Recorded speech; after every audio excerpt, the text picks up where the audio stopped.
Uh-oh, he's in trouble. Tom Gunter is in some serious trouble because the JP Morgan lawsuit, it just blew up in his face. You remember this guy, he accused a top executive at JP Morgan for...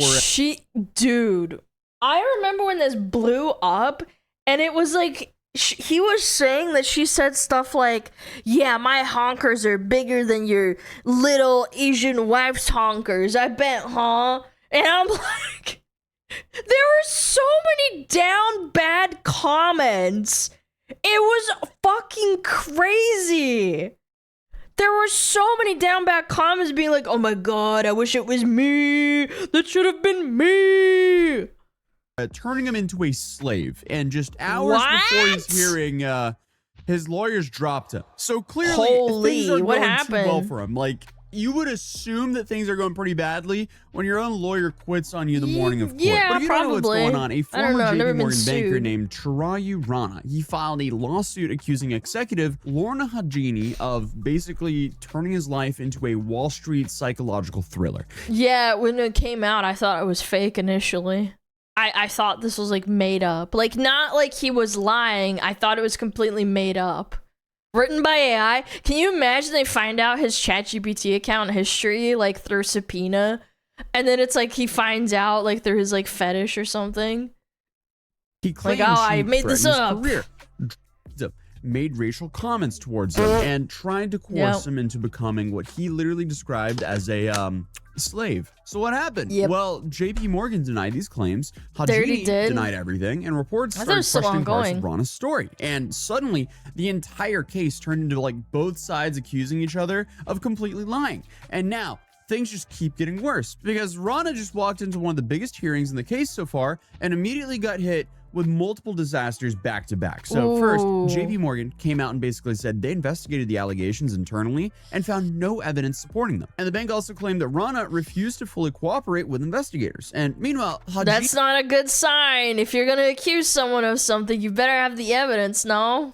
He completely denied everything. Why would you not? Her legal team even argued that she'd never been in some of the locations where the alleged assault supposedly happened. And from there, the entire case basically turned into a credibility war because the more reporting that came out, the more bizarre things around Rana and his story also was discovered. Like, there was reports that he allegedly lied about his father passing away so he could take time. So he's just a fucking liar. I'm off of work. There was also allegations that he had previously described a nearly identical workplace abuse story to an AI legal chatbot, except in that version, the company was Morgan Stanley, and the alleged abuser was a man. So, to say this is a mess, that's putting it lightly. But the latest disaster started in the morning of a major court hearing in New York. And dude, I mean, the timing couldn't have looked worse if you like scripted it on television. Because just hours before Rana... He has to live with the wife that he called a... Yeah, he said some racist ass shit. It was insane. Yeah, dude, it's actually fucking crazy, man. I think the wife was fake. Really? That's fake too? God, this guy's a serial fucking liar. Was supposed to appear in court. His own attorney supposedly is a race play fetish. Yeah, well, I mean, and this isn't just any attorney either. This is Daniel Kaiser, a pretty high-profile lawyer who previously represented Jeffrey Epstein. Okay, maybe if the guy that represented Jeffrey Epstein of all people, if he dropped you, you must have fucked up. There's no way. That's like the Harvey Weinstein lawyer dropping you, because like there's a Harvey Weinstein lawyer that like defended a bunch of people and they all got away with it because like he's just like an amazing lawyer allegedly, and I'm like I don't know. Users it's probably have been publicly defending Rana for weeks, and this is the same lawyer who'd been telling reporters that people criticizing Rana's story would supposedly be embarrassed. You said accusers?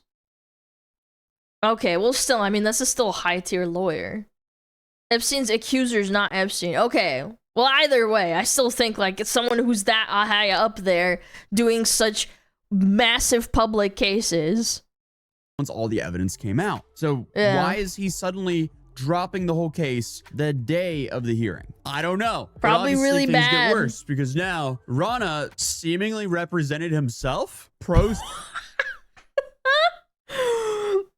Guys, I didn't say that she claimed that she had massive honkers. It was just all in my head. Say, bro's suddenly pulling a TikTok psychic going up against JP Morgan. But obviously, like, lawyers, they're gonna withdraw have like from 10 cases lawyers sometimes. too. Like, that alone doesn't automatically mean that someone's guilty or lying or doomed or anything like that. It's just not good. It's not a good thing.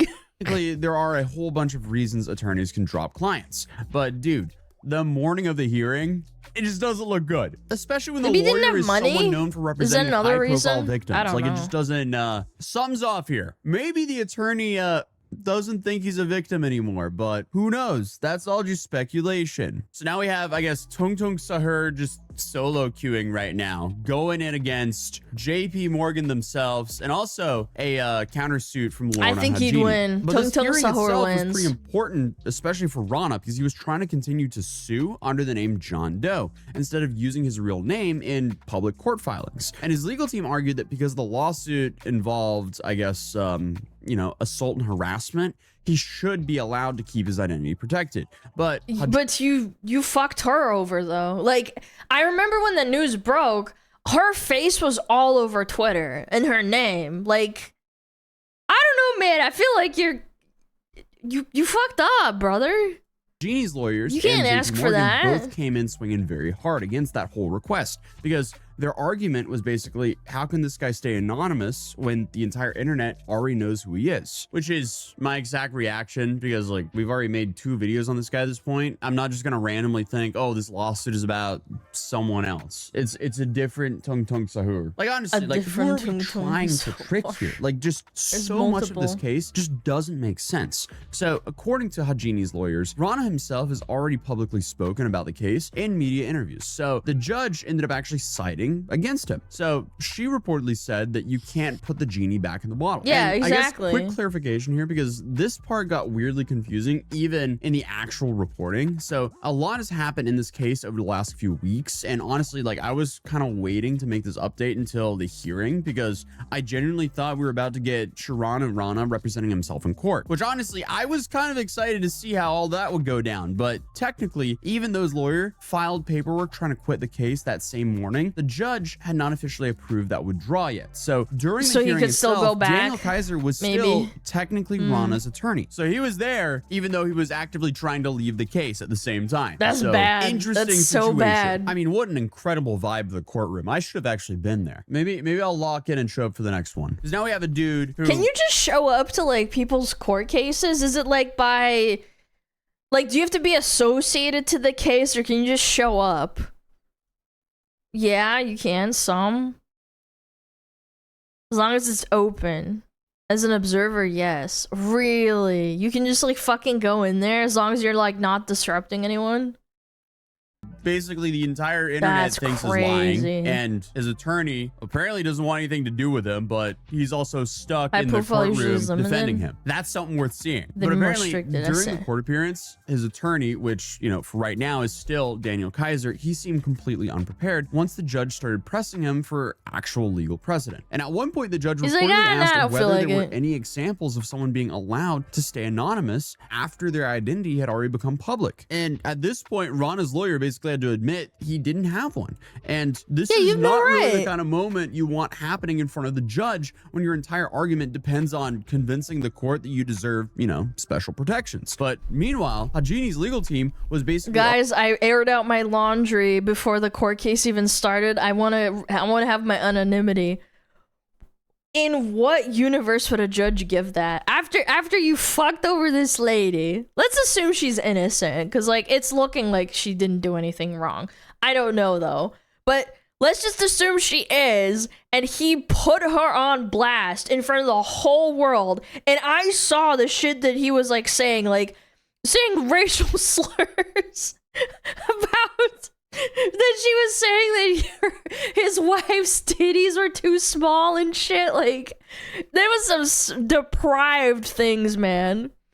arguing that the Insult entire his own situation wife? had become Yeah, very man, unfair he to her, hates her because wife while or Rana was trying to something. stay protected as John Doe, She would never have cannons like these. Yeah, referring to her boobs. Like, you can't make this like something out of a fetish porno, bro.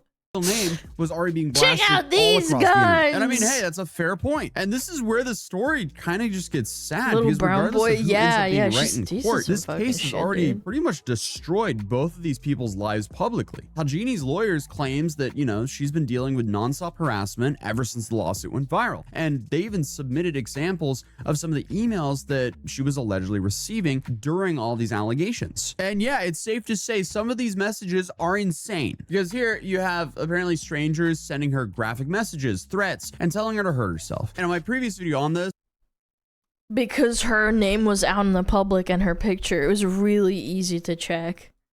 I was saying we're pretty much guaranteed to see some sort of countersuit from her. And well, that's already happened. That's fair. Because Hajini has officially escalated things even further by filing a countersuit against Rana himself. And the countersuit is basically just her side going completely scorched earth. Hajini's legal team basically argued that Rana should not get any special treatment while her reputation was getting publicly obliterated online every single day since all these allegations dropped. And Hajini is basically arguing that Rana intentionally weaponized public attention to destroy her reputation. And according to her countersuit, she claims the allegations were entirely false, malicious, and fabricated, and were created for personal enrichment. Her lawyers also personal enrichment accused Rana of trying to extort millions of dollars from both her and JP Morgan by turning the case into a public scandal. So now they're no longer just denying allegations, they're now actively painting Rana as someone who allegedly created an entire fake story for leverage and money. And at one point, the filing even claims that Rana allegedly— Did he think he was gonna get away with like blackmailing her?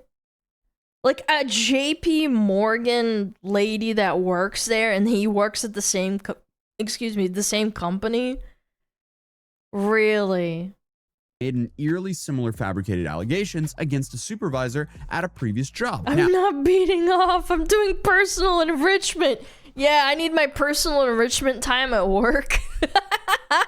To be fair, that specific claim has apparently not been independently verified yet. But it's interesting that that's now been included in the filings of this countersuit. That's what we're going to call it now, personal enrichment. JP Morgan apparently did try to settle this privately before the lawsuit exploded publicly, because according to the bank, they offered him $1 million. And apparently this—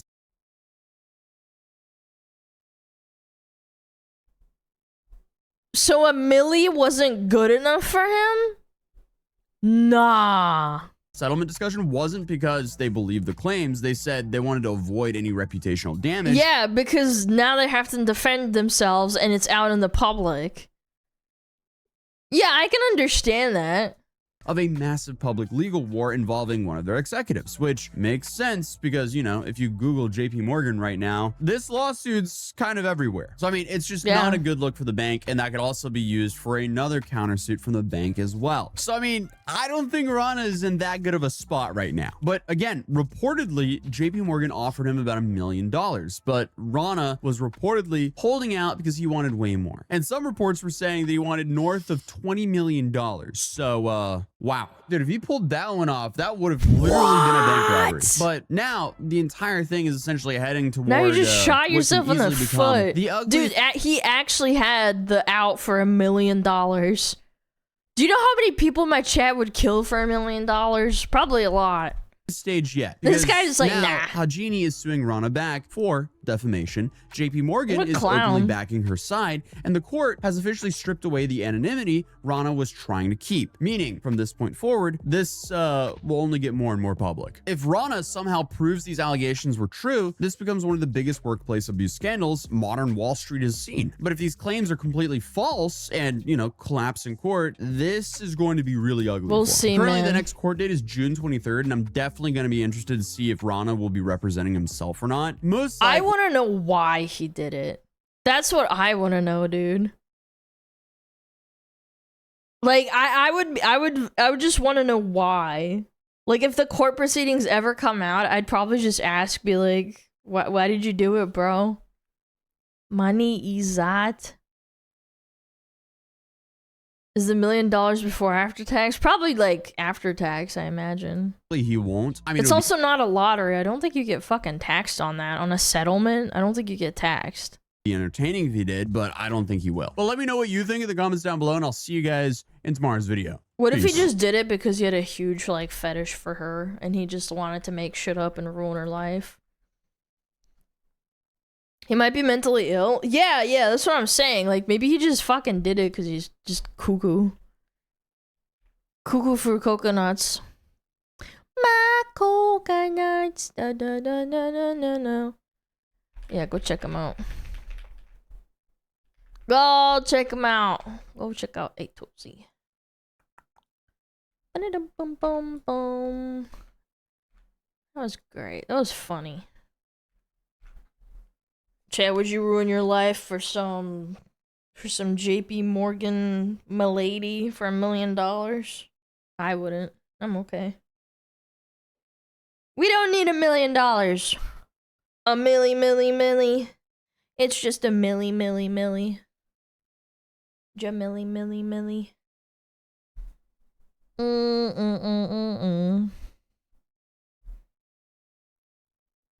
Can't even buy a house with that money? With $1 million? Well, probably not in California, you're right. This is fucked about it, you're right.